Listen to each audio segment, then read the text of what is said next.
Chaque jour, Charles et Carole vous présentent la leçon de l'école du sabbat.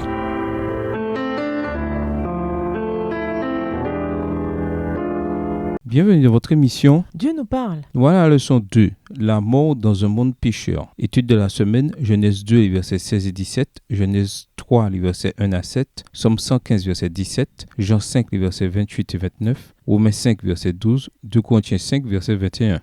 Verset à mémoriser, c'est pourquoi de même que par un seul homme le péché est entré dans le monde, et par le péché la mort, de même la mort a atteint tous les hommes, parce que tous ont péché. Romains 5, le verset 12 à la version second 21. Christ était l'agent divin à travers lequel Dieu amena l'univers et le monde à l'existence. Jean 1, les versets 1 à 3 et le verset 10, Colossiens 1, verset 16, Hébreux 1, verset 2. Mais quand Dieu le Père confiera un honneur spécial à Christ et qu'il annonça qu'il créerait le monde ensemble, Lucifer fut jaloux de Jésus-Christ. Il enviait, extrait du livre L'histoire de la rédemption, chapitre 1, page 12, écrit par Ellen G. White, et complota contre lui. Ayant été chassé du ciel, Satan décida de détruire le bonheur d'Adam et Ève sur terre et ainsi causer beaucoup de tristesse parmi les êtres célestes. Il imagina que s'il pouvait les inciter, Adam et Ève, d'une manière ou d'une autre à désobéir, Dieu prendrait des mesures pour leur pardonner et par conséquent, lui-même et tous les anges déchus seraient en droit de bénéficier,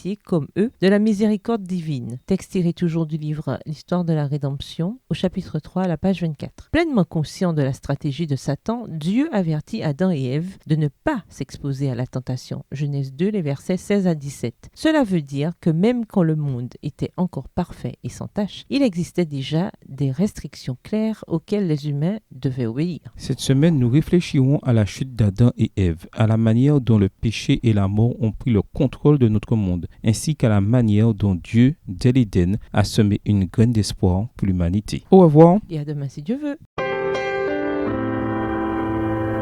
Dieu nous parle.